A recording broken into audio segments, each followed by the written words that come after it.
الحمد لله رب العالمين، والصلاة والسلام على سيدنا محمد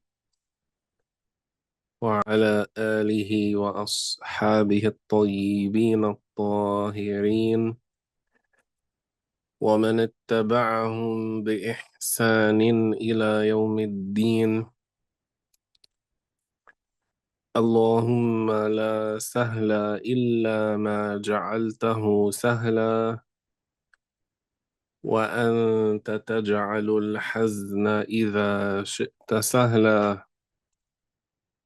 اللهم ارزقنا الإخلاص في القول والعمل والنية. اللهم علمنا علما نافعا وانفعنا بما علمتنا وزدنا علما يا أرحم الراحمين. نوينا لله تعالى. May Allah give us the sincere intentions and the good ending. Is my voice clear? How is the voice?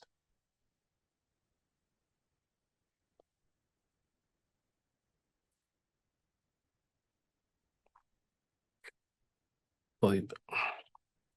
So inshallah, we're going to continue from where we left off last week. We are still in the introduction of the book.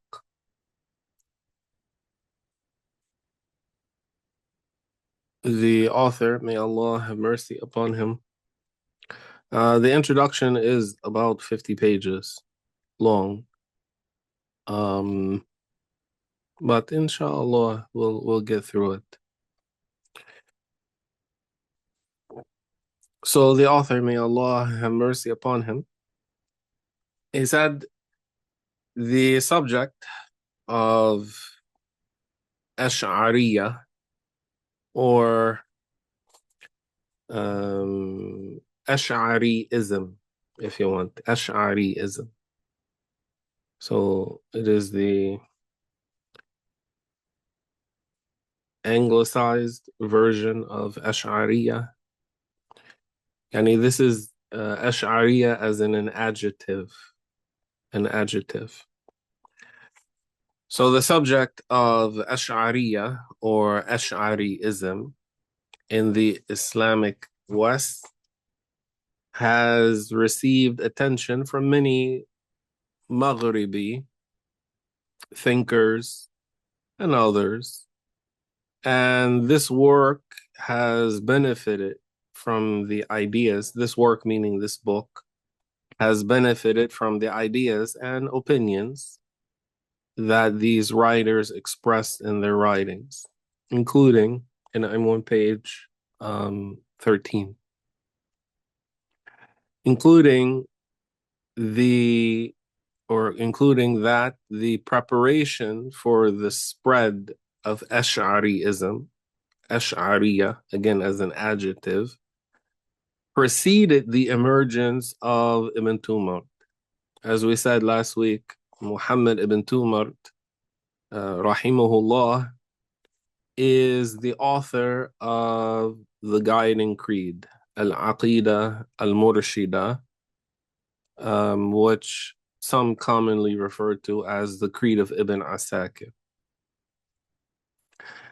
And that in reality, it was nothing but a development of the predecessor's school of thought, yani madhab, and belief, to which the rational element was added in argumentation and interpretation. And since minds were already full of the original teachings, they accepted this development due to their prior familiarity with it over nearly 2 centuries. So in other words, when the Ash'ari methodology spread to the Islamic West, it was met with acceptance, not with opposition. And there is no recorded history of such opposition, only conjecture and statements which are not verified, which have been spread by the opponents of the Ash'ari creed that came years, centuries after that. So when the Ash'ari creed, when the Ash'ari methodology spread in the Islamic West, it was accepted by the scholars and the people because it was what they were familiar with. It was what they were upon.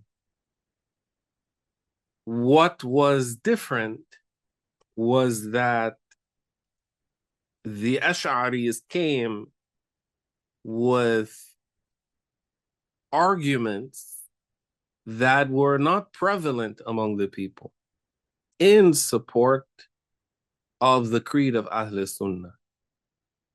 They presented proofs and ways of expressions to support that very creed that was not prevalent.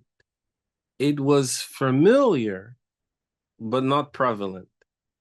Yani, familiar meaning the end result, which is the creed itself, what is the position of the Muslims, that was familiar. And those positions were the same. And the generality of the ideas they were familiar with because they were the same. But the particular arguments and the particular evidence that was used was not what the people in general were used to.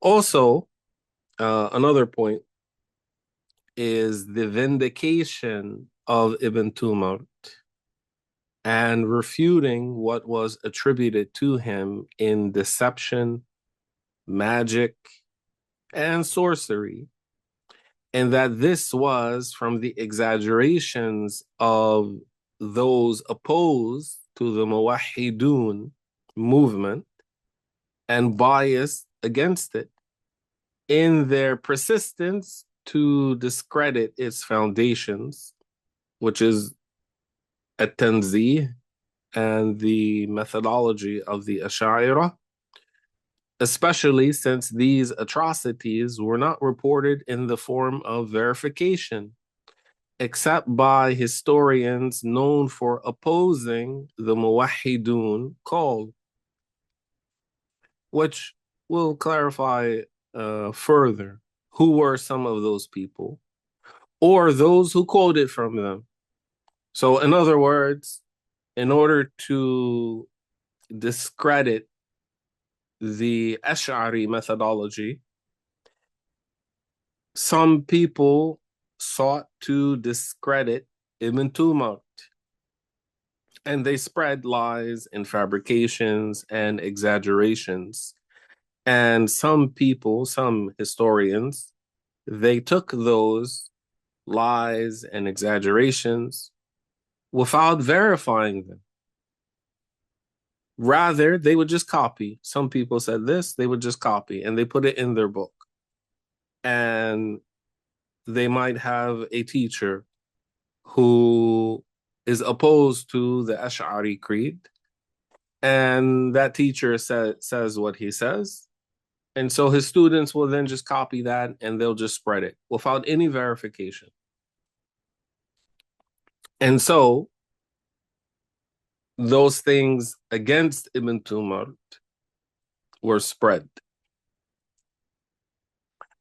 So it is not unlikely that these people were lenient in transmitting it without subjecting it to critical examination due to the aversion they harbored against the Muwahhidun state. And this particular point, it is something that you find among people like us.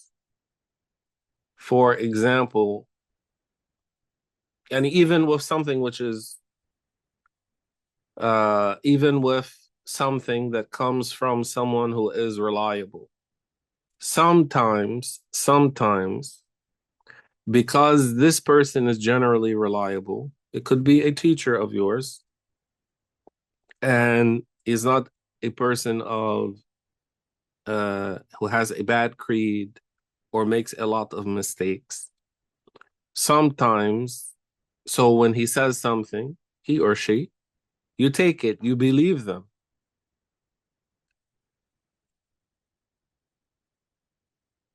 But you cannot do this in all cases. You cannot do this in all cases.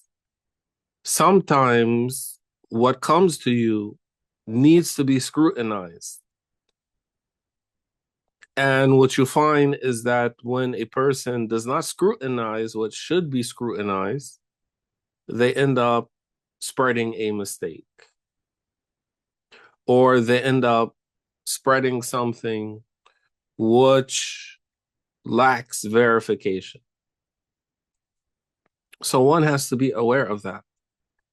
Among the etiquettes or among the methodology of the student of knowledge is to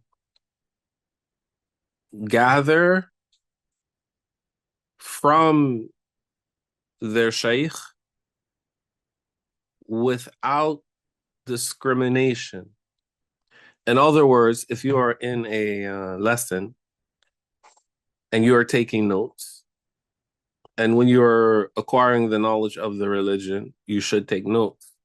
If you don't take notes, that's a sign that you're not a serious student of knowledge. The students of knowledge, the serious ones, they take notes, even if it's a lesson or a book that they've learned before. So when you're taking notes, when you're writing from a shaykh, you don't discriminate. What the shaykh says, you write. You don't say, oh, I heard this before, I'm not going to write it. I'm not going to write this. I'm not going to write that. Okay, I'll write this. I'll write that. You don't pick and choose. This is a general rule. You don't pick and choose what you write and what you don't write.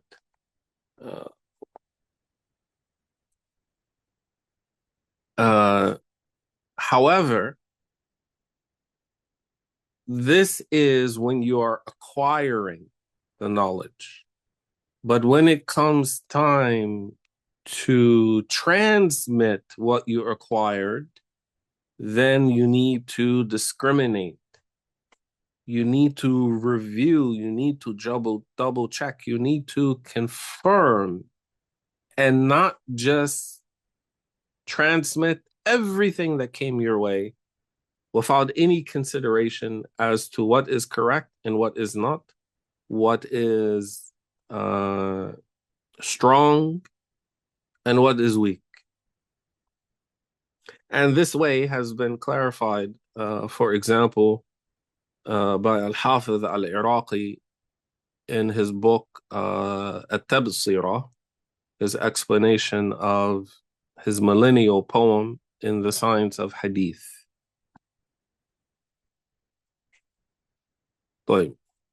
So if this were the case, the author says, it would not detract from Ibn Tumar's sincerity in his faith and call. And this characteristic remains one of the distinguishing features of his personality. Another point. So we are listing points and observations that were made by other researchers or scholars that wrote on this very subject, about the Muwahhidun, about Ibn Tumar in particular, about the Ashaʿirah in the Islamic West. And as a, or by consequence, although we're mainly focusing on Northwest Africa and Spain, by extension, this applies to the Sahel, or the Sahara Desert regions below the coastal regions, and into Western West Africa, or Central West Africa, from Darfur in southern Sudan all the way to Mauritania, Senegal, the Gambia, down into Guinea, Niger, Burkina Faso, Mali, and Sierra Leone, as well as northern Nigeria. All of that by extension, because the Islamic movement, the spread of Islam, moved or extended into what was commonly considered West Africa, as in the land of the Black Africans in the western part of Africa. Islam came to them from these very people, from the Maghrib, from northwestern Africa. So their orientation, the orientation of the Muslims of Nigeria, is the orientation of the Muslims of Morocco. The orientation of the Muslims in Burkina Faso, historically, is the orientation of the Muslims of Tunisia. The orientation of the Futajallun from Guinea is the same orientation as the Muslims of Algeria, or Senegal, or Mauritania. It is the same. And it was preserved and continuous for hundreds of years. Now in our lifetime, many things have changed. Deviance has spread among the West Africans.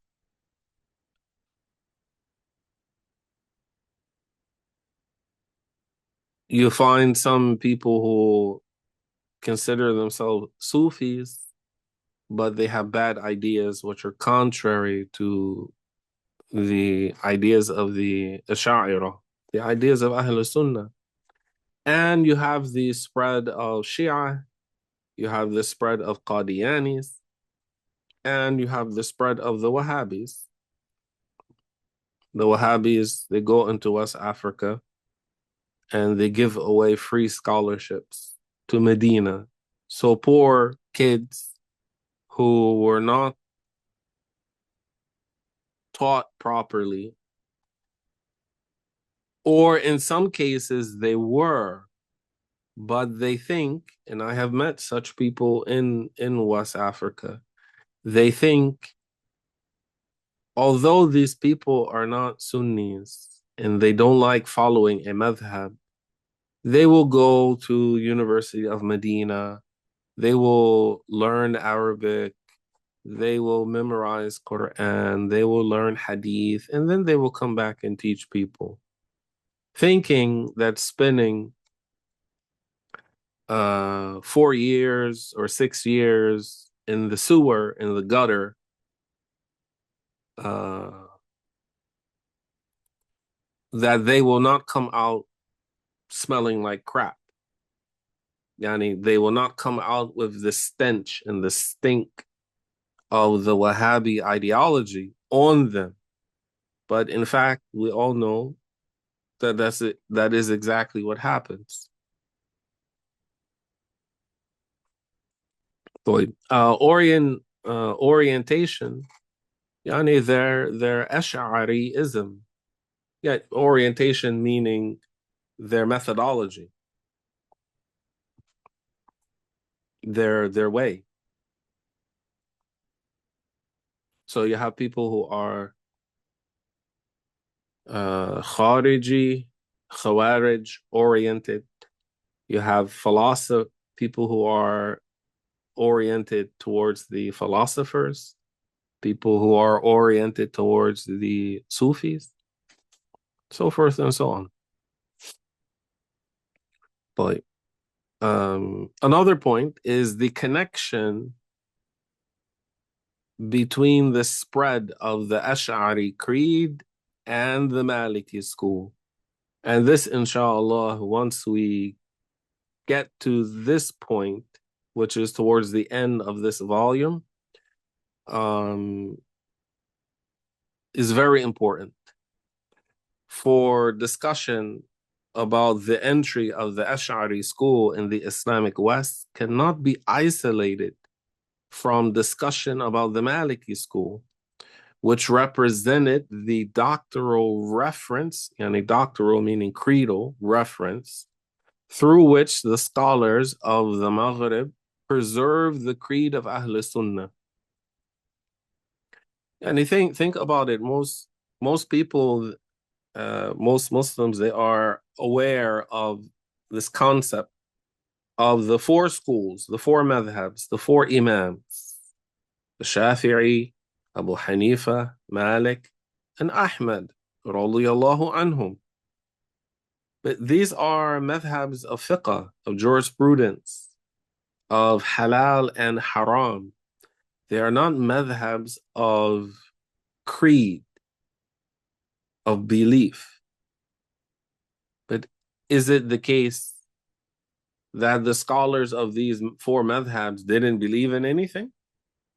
Is it the case that there were great differences between the experts and the founders of these schools in fiqh amongst themselves in matters of creed, just as there is differences between the Hanafi and a Shi'i, or a Maliki and a Khariji?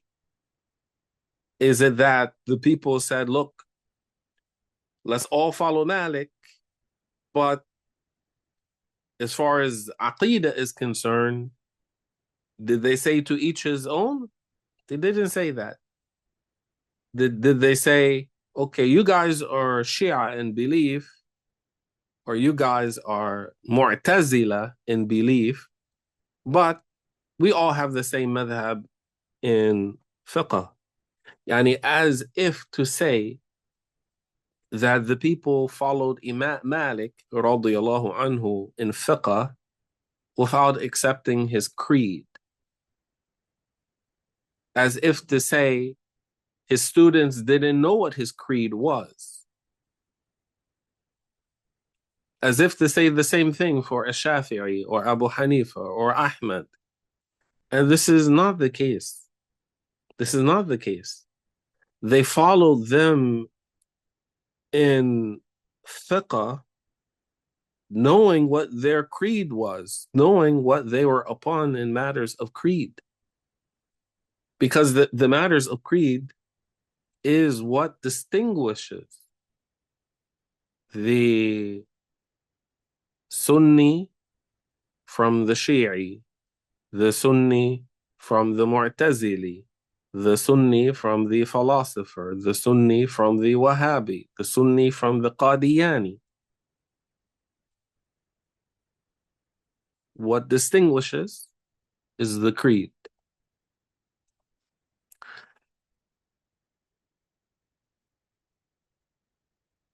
And through, so let me back up and let me repeat. So the connection between the spread of the Ash'ari creed and the Maliki school for discussion about the entry of the Ash'ari school in the Islamic West cannot be isolated from discussion about the Malikiyy school, which represented the doctoral creedal reference through which the scholars of the Maghrib preserved the creed of Ahl Sunnah, and through which they confronted the opposing doctoral schools that had a foothold in the region. So there existed in North Africa Khawarij by the time the Maliki school spread into Northwest Africa. But inshallah, we'll go into that in detail.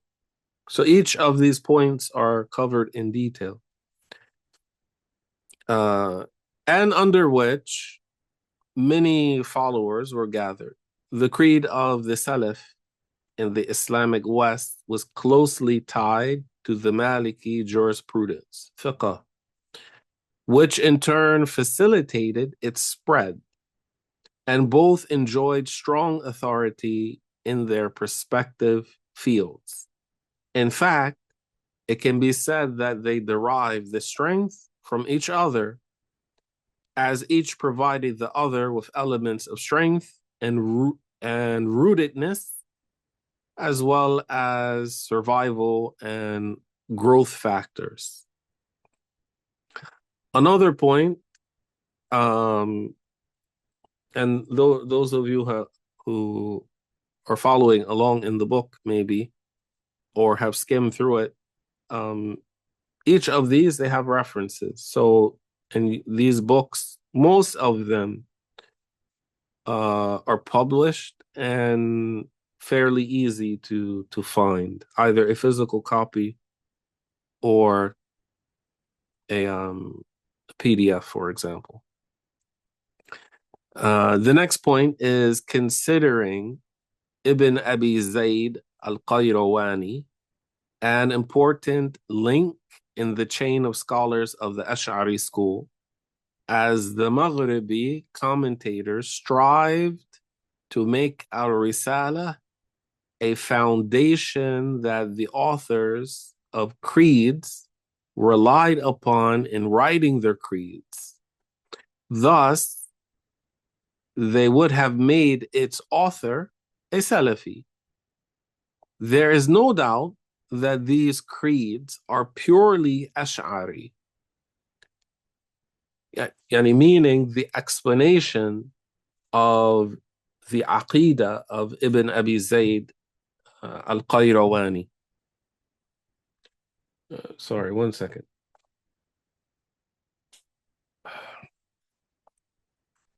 So al-Risala, for those who are not familiar with it, it is a book in Fiqh, in Malikiyy Fiqh, that includes a chapter in Aqidah at the beginning. And it is one of the foundational books in Malikiyy Fiqh. Some scholars explain the creedal part only, the chapter in Aqidah only. Others, they explain the whole book. And there are many explanations. It is a staple part of the curriculum as a Maliki.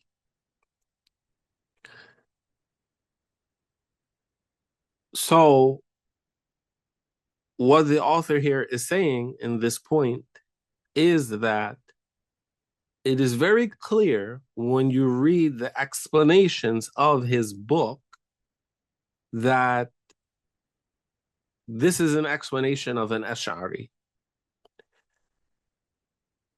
And by consequence, Ibn Abi Zayd himself, and it is not, this is not an assumption or Um, this is not being inferred, but rather this is being stated explicitly that Ibn Abi Zayd al-Qayrawani radiyallahu anhu was himself an Ash'ari.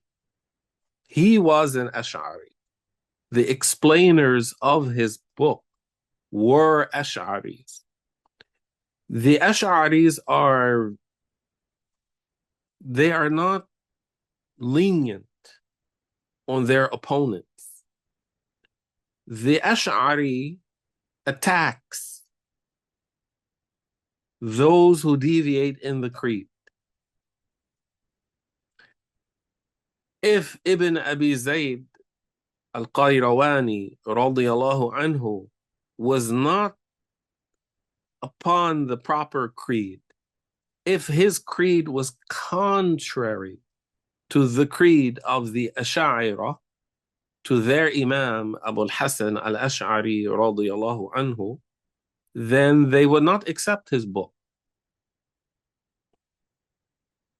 If anything, they would take his book and they would rip out everything that goes against what the Ashaʿirah stand for and only leave what they accept, and they would rewrite it into something of their own. This the Ash'aris do. Imam al-Ghazali radiyallahu anhu, for example, he did this in al-Mustasfa, his book in Usul al-Fiqh, where he derived his book from two books written by two Mu'tazila. He didn't present this as an explanation of al-Uddah, for example. One of the books is called al-Uddah. He didn't say by al-Qadi Abdul-Jabbar. This is what I remember. He didn't say this is an explanation of al-Uddah, and I'm going to explain away everything that I disagree with. No. He threw away all of the Mu'tazila trash. He took the concepts that were stated that agreed with Ahl Sunnah, and he rewrote it according to the way of Ahl Sunnah. This is what he did. So if the creed of Ibn Abi Zayd was other than the creed of the Ashaʿirah, then the Ashaʿirah would disown him. They would have nothing to do with him. They wouldn't take from him. They wouldn't say we take his fiqh, but we don't take his Aqidah. They wouldn't take anything from him because they would consider him a deviant. And this is not the case. This is far from the case. Rather, the situation, and this will be clarified more, the situation of Shaykh Abu Muhammad, this is what he's commonly referred to in the Malikiyy books, Shaykh Abu Muhammad. That means Ibn Abi Zayd al-Qayrawani.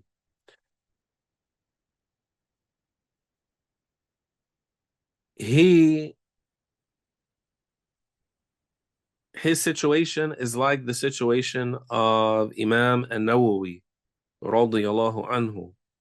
The Wahhabis, Imam an-Nawawi is a staple in Shafi'i fiqh.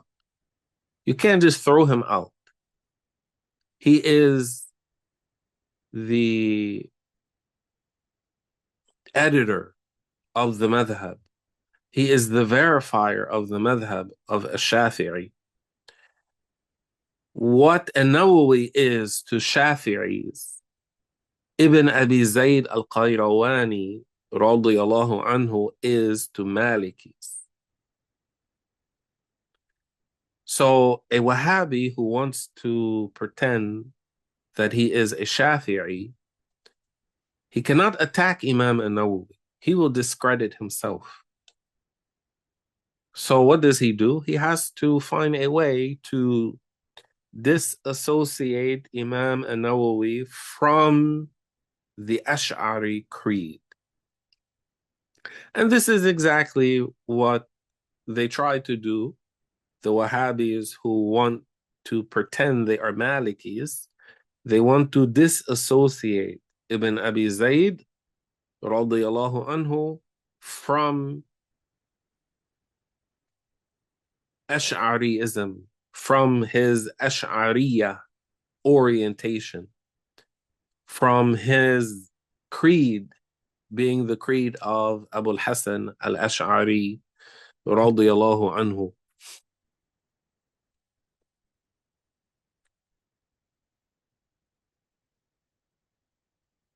The last thing the author mentions is, in fact, it was the axis upon which all other Maliki books were based. That is al-Risala. So, yani think of it like al-Minhaj by Imam an-Nawawi. How many books in the Shafi'i school that were authored after al-Minhaj goes back to al-Minhaj?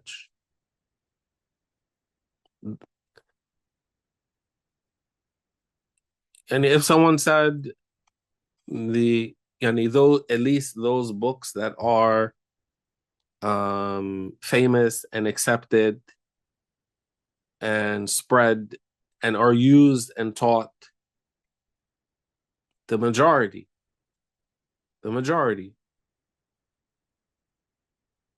Al-Risala is similar to that. Al-Risala is similar to that. Another point is considering Abu Imran al-Fasi a fruit of the Baqillani school and one of its most prominent graduates, as many heads of the Ash'ari school in the Islamic West graduated under his guidance, that is, under the guidance of al-Qadi al-Baqillani. And we'll speak more about Imam Abu Imran al-Fasi radiyallahu anhu. He is a central figure in this discussion, as well as al-Imam al-Baqillani. Such as, so he said, as many heads of the Ash'ari school in the Islamic West graduated under his guidance, such as Atiq al-Susi, Abu al-Qasim al-Siyuri, Abdul Aziz al-Dabbaj, Ibn al-Sabuni, and Abu Muhammad Abdul Hamid, known as Ibn al-Sa'igh, and so on, which makes us not hesitate in describing him as the founder of an Ash'ari school, meaning a branch. So just as you have branches in the Shafi'i school, you have a Yemeni branch, you have a Hijazi branch, you have an Egyptian branch, you have a Iraqi branch, you have a Khurasani branch, you have branches of Sufi tariqas. Likewise, within the Ash'ari school, you have branches. And one of them is the Imam of that branch is Abu Imran al-Fasi radiyallahu anhu.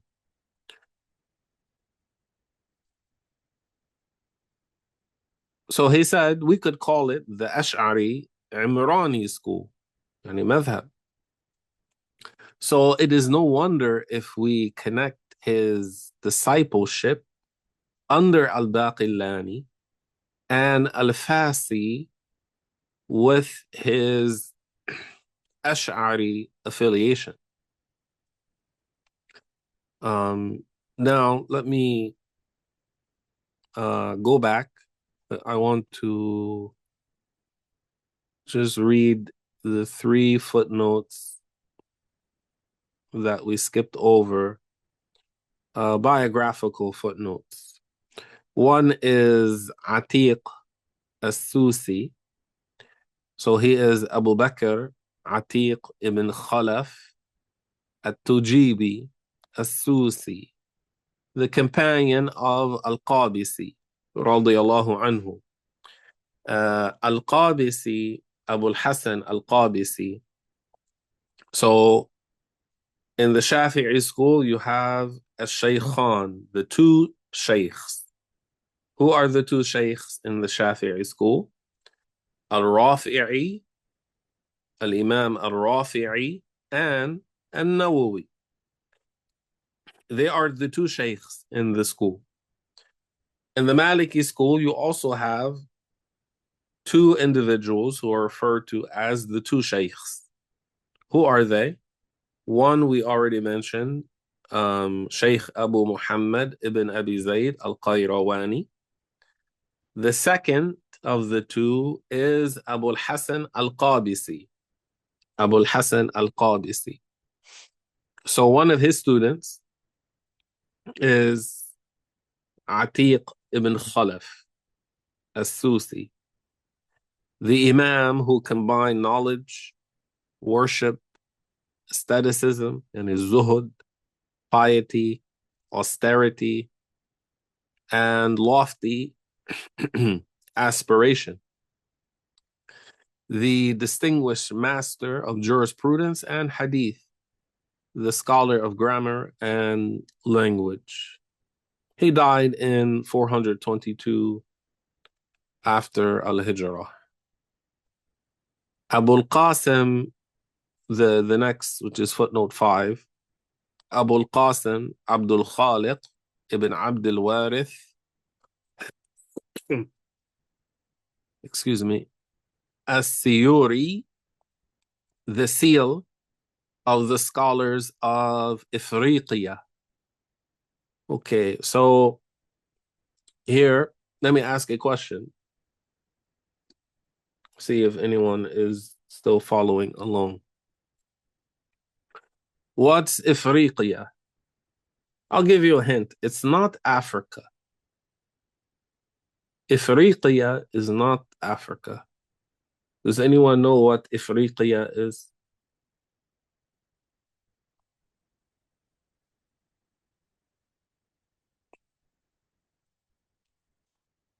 It's Tunisia.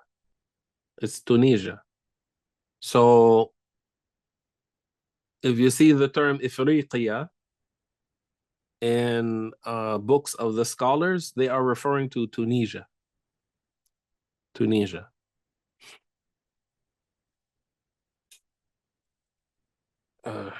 Sorry, one second.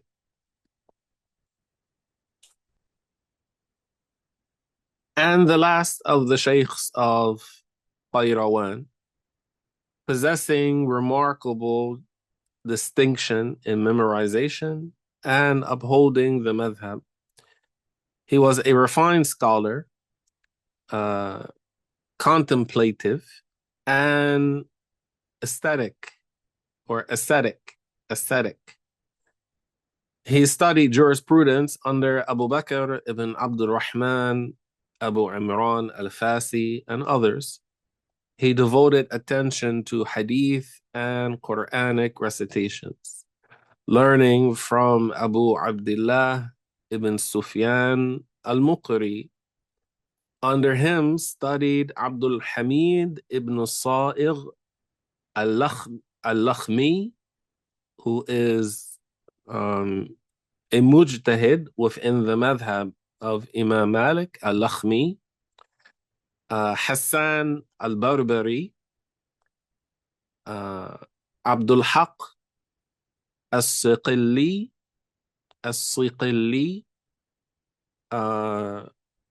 Siqilla is Sicily. Siqilla is Sicily. So he was, and he either by tribe or residency, Sicilian. Ibn Sa'dun and others, he authored an excellent commentary on al-Mudawwana, which he had memorized, and he lived to an advanced age. And al-Mudawwana is the book, one of the foundational books in the Malikiyy school. It was compiled, and this is something we went over in the science of fatwas, how it was compiled. Very briefly,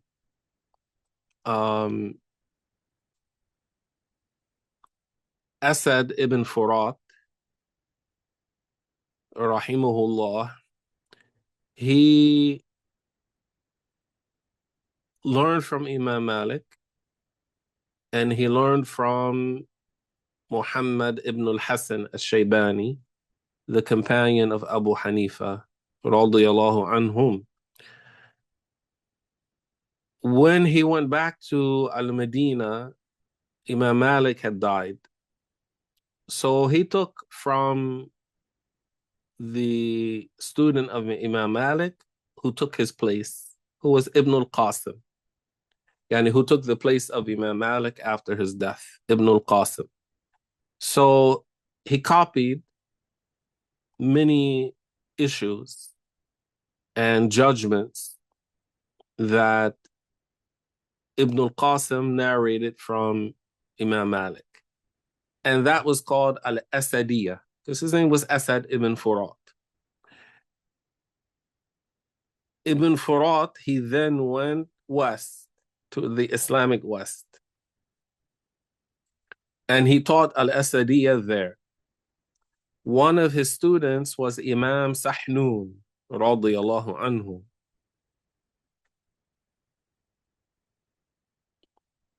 Imam Sahnun, he copied al-Asadiyah.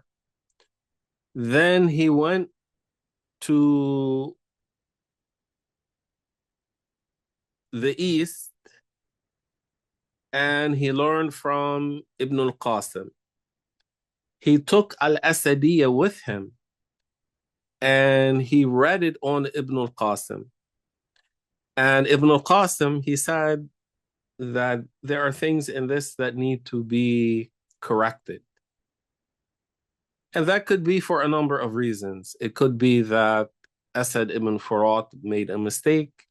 It could be that he misunderstood, he copied something wrong. It could be that Ibn al-Qasim made a mistake, or Ibn al-Qasim misremembered, or he thought about it more and he gave something different, or because in al-Mudawwana, there are opinions from Imam Malik and opinions from Ibn al-Qasim. So in any case, Ibn al-Qasim redictated, revised what Imam Sahnun presented to him. And that was called al-Mudawwana. That was called al-Mudawwana. And afterwards, al-Asadiyah was essentially put to the side. And al-Mudawwana became the foundational book for the Malikiyy.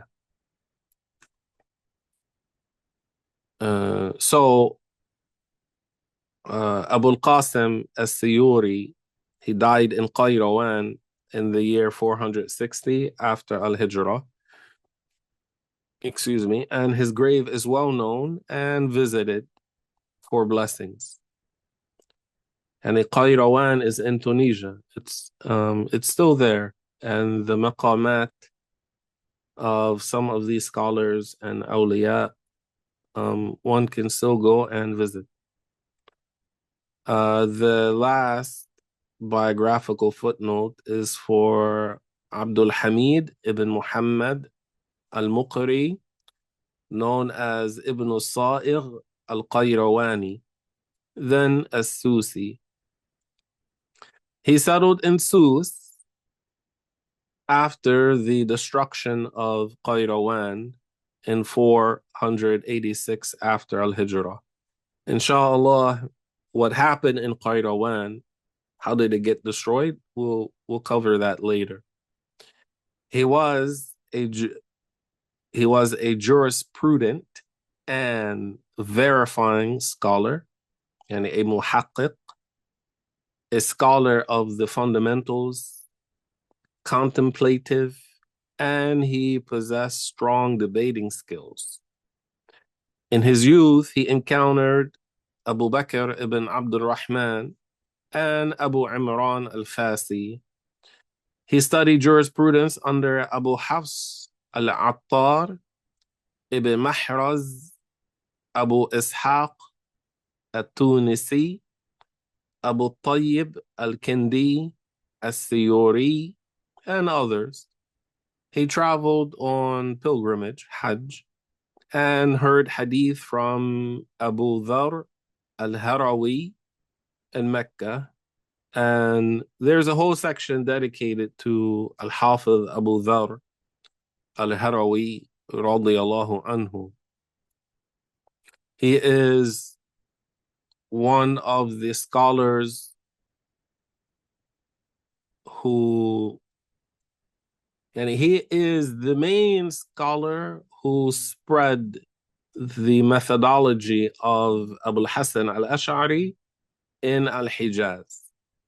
And the one who spreads, the scholar, especially a high-level scholar who is based in al-Hijaz, then scholars from all over the world would come to al-Hijaz, to Mecca, to al-Medina, and they would meet with such a scholar and they would learn from them. And then they would take what they took from them back to their lands, to their country. So he is a prominent, al-Hafiz Abu Dhar, a prominent figure among the Ashaʿirah. Under him studied Imam al-Maziri. If I say a name different, I think in the PDF, there's an A after the Z, or it's al-Maziri, al-Maziri.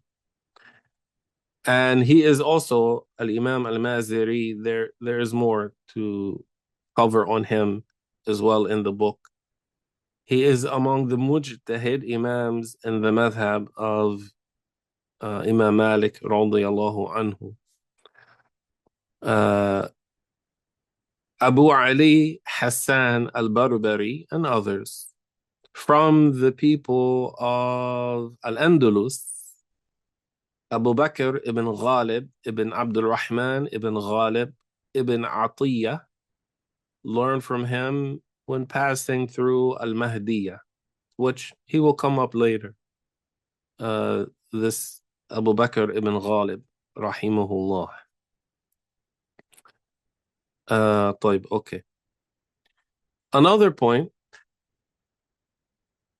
is criticizing the sources and studies that attacked the Murabitun through hasty judgments.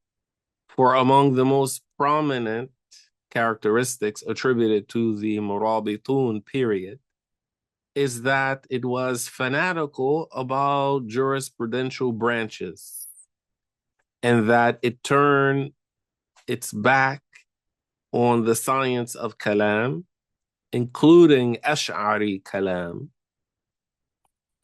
However, these ready-made judgments, so this is not true. This is not true. The Murabitun did not do that. But it is spread that this is what they did, but it is not true. However, these ready-made judgments made the critical researcher hesitant to accept them, because the history of the Murabitun was written by two different parties. both of whom were hostile to it, to the Murabitun. First, the Muwahhidun, who spared no effort in obliterating everything bright in the civilization of the Mulathamun. The Mulathamun, you know those pictures you see of people from the Sahara Desert that wear bright blue and indigo colors, and they wear turbans that have a wrap in which they cover their faces. Yani men. These are the Mulathamun. The Mulathamun. Yani more will come about them, and you'll see how they fit into all of this.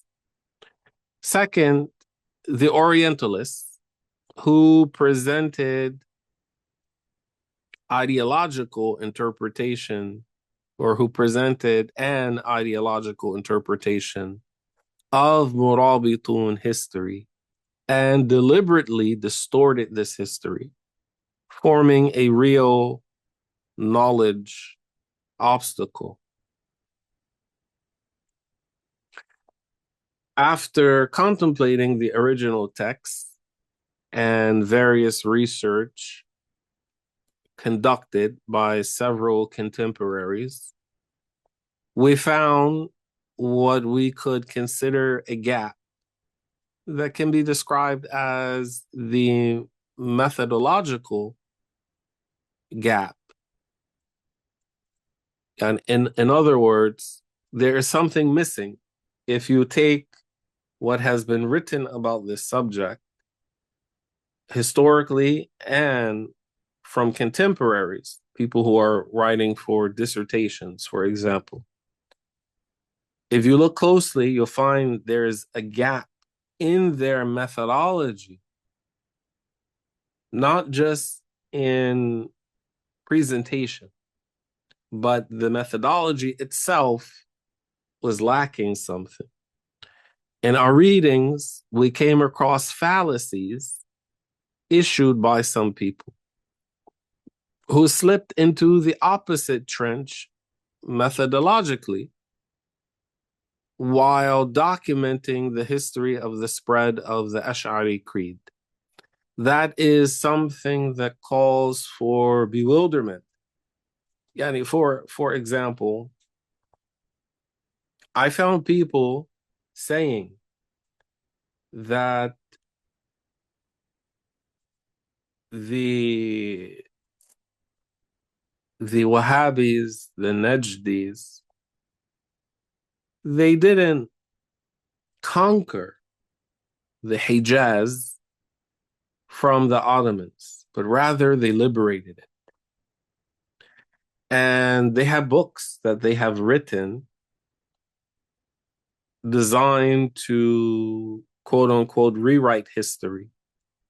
And they have all types of lies about the Ottomans that they spread in those books.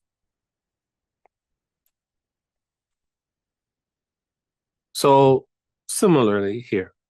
So perhaps this is due to imprecision or ambiguity in understanding some terminology specific to the Ashāriyya. We have indeed observed that the fundamental doctrine relates to understanding the term as-Salaf, meaning the meaning of the belief of as-Salaf. Don't you know that some people, I have, where is it? I have behind me a book, and it has some footnotes in it. And in one of the footnotes, it mentions scholars of the Salaf. And then right after that, it gives an example. And the one who put the footnote, he says, like Ibn al-Qayyim al-Jawziyah. He is not from the Salaf. Many people, they have no idea what the Salaf is, what it represents.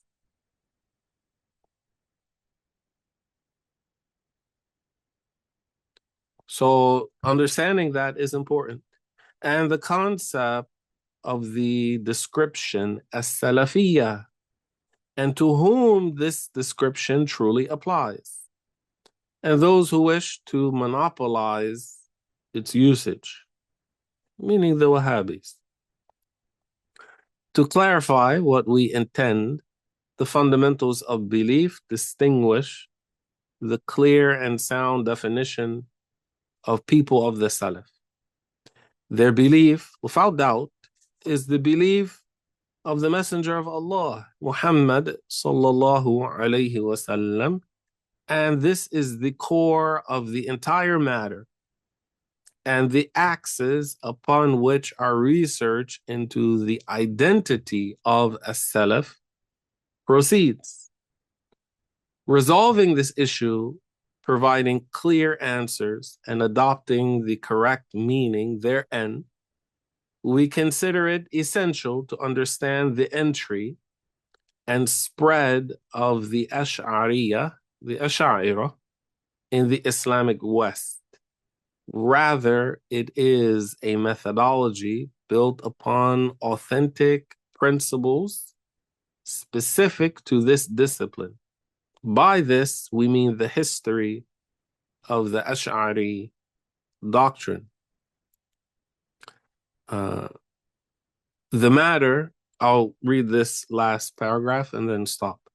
The matter relates to declaring Allah, the Exalted, free from resemblance to created beings, because the knowledge of the creed concerns itself with the most noble or with the noblest of knowledge, which is the knowledge of, meaning about Allah, the Exalted, and His attributes, mighty and majestic, and Azza wa Jal, and knowledge of, meaning about, His Messenger, sallallahu alayhi wasallam, as befits.